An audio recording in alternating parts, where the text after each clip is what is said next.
You're tuned into the In the Know Breakfast Show with BRIMBANK Live on Live FM. I'm your host, AD. As part of the Men in Blue segment, we're joined by a very accomplished researcher and expert in clinical, community, criminal psychology, forensic science, criminology, and cross-cultural competence. All the ingredients we need for a better world. Thank you for joining us, Dr. Stephan Shepheard. Thanks, AD. Great to be here. Awesome. Can you tell me a little bit about what your job entails? Yeah, so I'm an academic. I'm an associate professor at Swinburne University. I'm based at the Centre for Forensic Behavioural Science. And I'm associate professor in forensic psychology, which is essentially the intersection of law and psychology. It's applying the lens of psychology to, I guess, the legal system and criminal justice matters. And my research has tended to focus on risk factors for violence and offending, and the role that mental health plays in that relationship, but also how this relationship might manifest differently across different multicultural populations. All right. And having so much experience with, criminal justice and psychology and all that, would you say that you could look at someone now and determine whether they're capable of committing a crime? It'd probably require a sort of a fairly detailed, nuanced assessment where we'd have to look at a whole range of sort of socio-historical and clinical factors in their life. So their prior interactions in the system, their early life experiences, their environment that they grew up in, they're currently sort of situated within, their peer group, whether they're engaged in education and employment, and other clinical factors that they might have, whether they're someone that might have antisocial attitudes, or they're impulsive, or let's say they're vulnerable to, say, anger management concerns. So I'd look at this sort of comprehensively and determine an assessment of their likelihood of engaging in criminal behaviour based on the consideration of all those factors. Well, I guess I asked that question because, you're saying it has to be comprehensively researched before you can say whether someone can be a criminal or not. In places like America and here, where there's so much profiling and discrimination, I guess, I was wondering whether having that psychological, being able to see someone and determining they're a bad guy, clearly is not as simple as that. So can you tell me a little bit about where discrimination comes from and the impacts that it does have on communities, minority communities? Yeah, no, that's a really good question. And look, if we're sort of focusing sort of more on sort of, let's say, the Victorian context and some of the interactions between law enforcement and minority communities, that's quite a complex scenario. I guess a lot of this, I guess, sort of complex dynamics occur at that point of interaction between sort of different groups that, say, possess sort of different histories and heuristics, and I guess sort of collective baggage. So I guess sometimes it's the natural, unfortunate outcome of where you have, let's say in the case of in Victoria, where you might have a stigmatised minority group who perceive that they already sort of don't belong in society, as accumulation of negative sort of social interactions, coming up against an institution whose role it is to, I guess, preserve sort of law and order and community safety. And it's also a stressful job on top of that. And when these two groups sort of clash, and plus these are groups that are constantly being held accountable, sort of rightly or wrongly, by society. And so you get cynicism on both sides. So when that comes together, then those two groups clash. At times it can be, unfortunately, sort of radioactive. So I mentioned before, there's already a view among, say, some subpopulations within the called sort of umbrella that they're being profiled. But it's not just by police, but by society at large. Now, explicit racism is somewhat on the decline. But when you speak to, say, second-generation minority individuals, a lot of them point to, say, the subtle racism of Australia. So, whether it's, uncomfortable staring, negative looks, being judged, people being afraid of them, people assuming they're up to no good, or that they're incompetent or stupid, they feel that they're already, being differentially treated by society. And that extends, obviously, to the criminal justice system. So there's a sense that, they're being judged, the community's being destroyed, in a sense, the reputation's being destroyed. And there's a big sense of social rejection, I guess, that sort of comes from that. You add to the stigma of being sort of someone who's somewhat conspicuous in a majority sort of Anglo society, someone who's potentially a refugee, also low SES. You can sort of internalize those experiences, and you can't sort of help sometimes by being judged. And someone that can also be very sort of easily insulted as well. And if you're encountered by a police officer, Yeah. you know, and for a perceived sort of trivial reason, you'll perceive that you've been invalidated, and this is just another extension, I guess, of that discrimination that you already experience in society. So it doesn't take much. It can be a single instance of rudeness or poor treatment from law enforcement.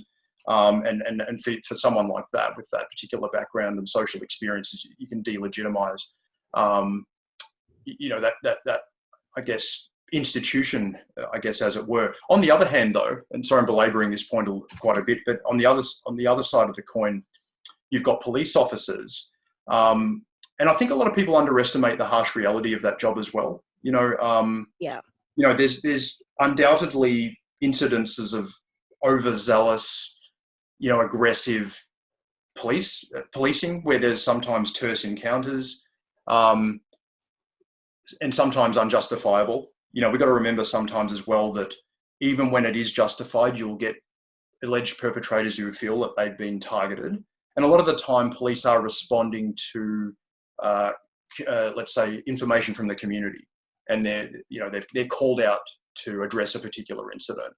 But anyhow, we're often quick to find fault with police. You know, notwithstanding some of the unjustified behaviour in certain incidents, but we're often quick to find, you know, to focus on the sort of heavy-handedness, or if there's a particular racist incident. We've got to remember that there are a lot of sort of men and women out there on the front line in the police service. They're subjected quite often to a lot of verbal and physical abuse at times. You know, they're facing people and citizens at a time when, you know, citizens are, you know, they're most hysterical, aggressive, violent, and non-compliant. And so that, you know, for police, their lives are often in danger, and they have to intervene in those particular circumstances. And there's also a stress of not acting in that circumstance. If they don't intervene in a particular circumstance, they don't incapacitate a person, that person goes on to commit a crime, the police will be blamed. So it's often a thankless task. You know, and it can be a little exhausting.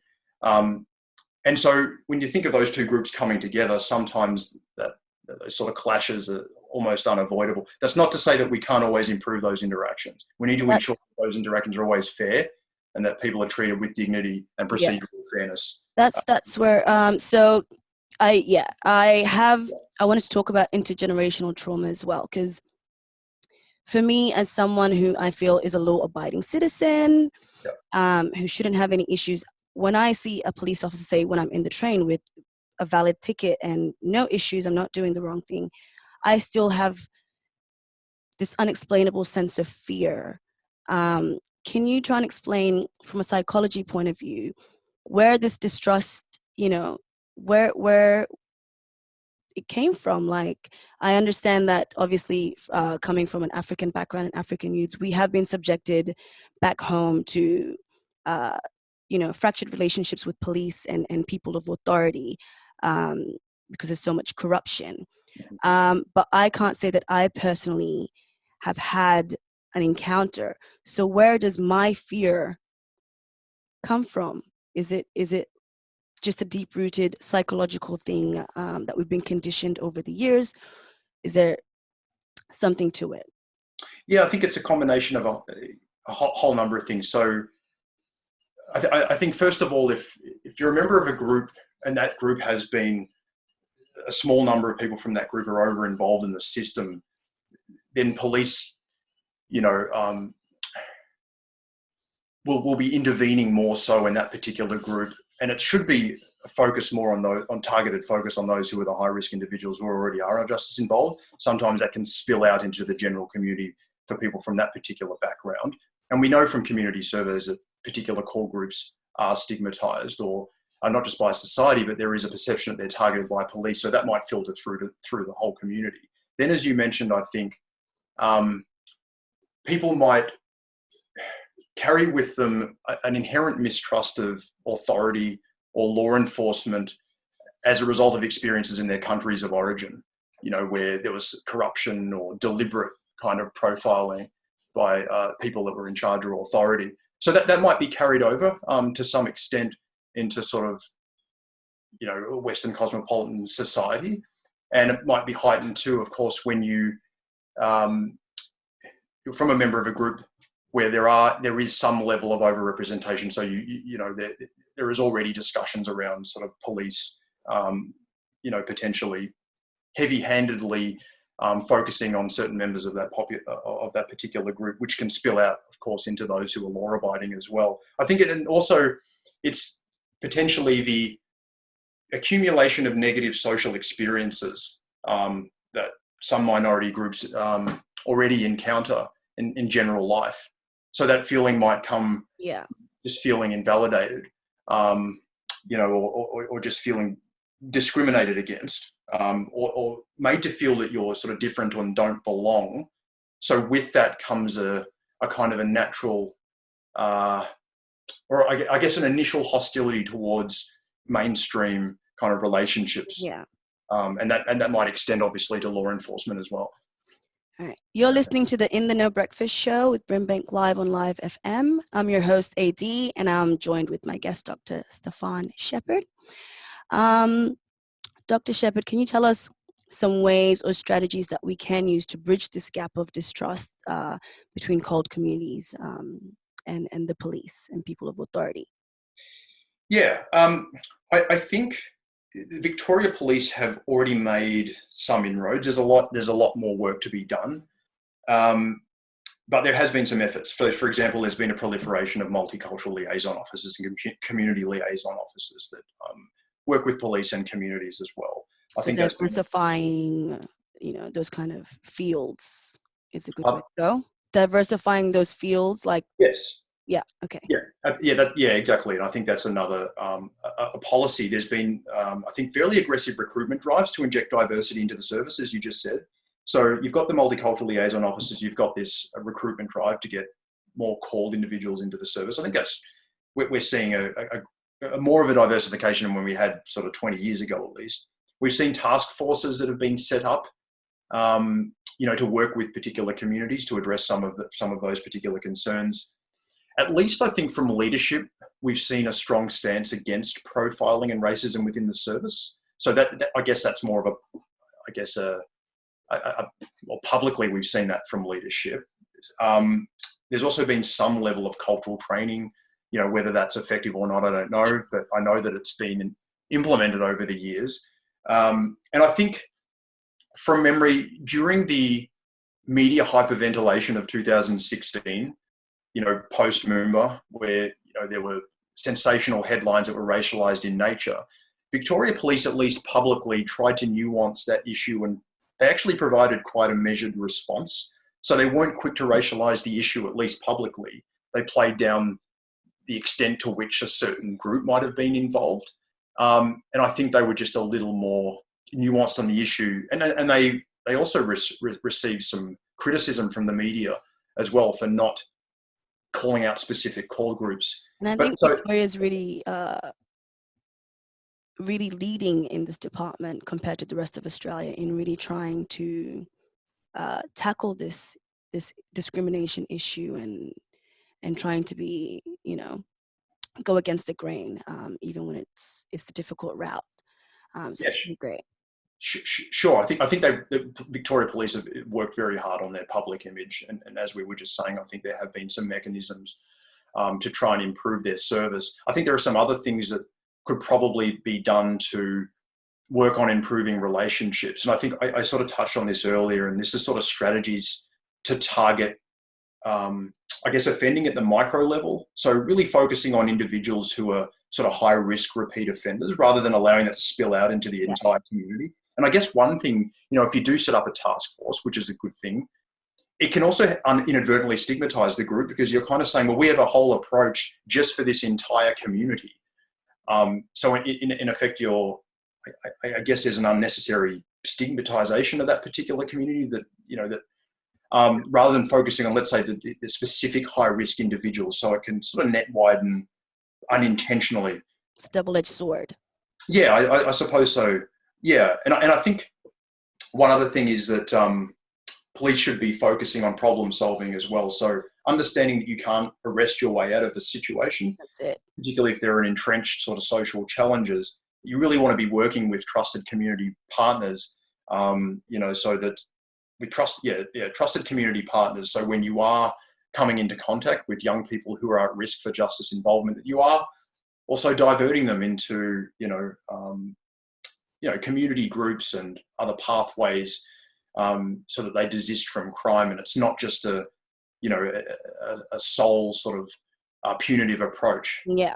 Much more of a community approach. And we're already seeing that to some extent. There have been collaborations between sort of police and, say, YSAS, where police will partner with social workers so that not only are they intervening, but they're also trying to address the complex needs of the young person as well, so that they don't come back to the system. I just make sort of one last point around community awareness. I think police really need to be in the community, and discussing with communities where some of their members might be over-involved in the system and what the responses that they have in mind are, and then to work with the community how to improve them, but also let them know in advance. So if the police sort of come into the neighbourhood and arrest someone, 5 police cars come in, make a lot of noise and take off, that the community's already told beforehand, well, if this happens, this is probably what has happened. This is the response that you would expect, and there's already some prior awareness and communication. So I think. Can you tell me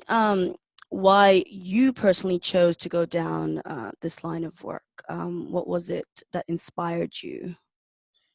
Yeah, I think initially it was my second go at university.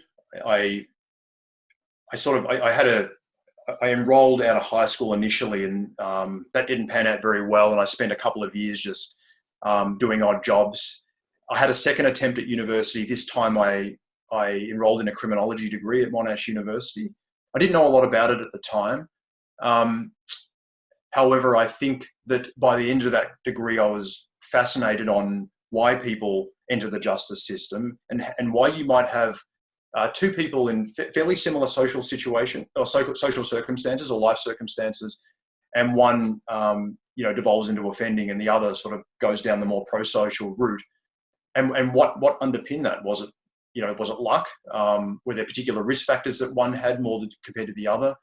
And often some people have talked about sort of other biological predispositions that might be involved in those trajectories as well. So it's a whole mix of these risk factors that I outlined at the start of the show.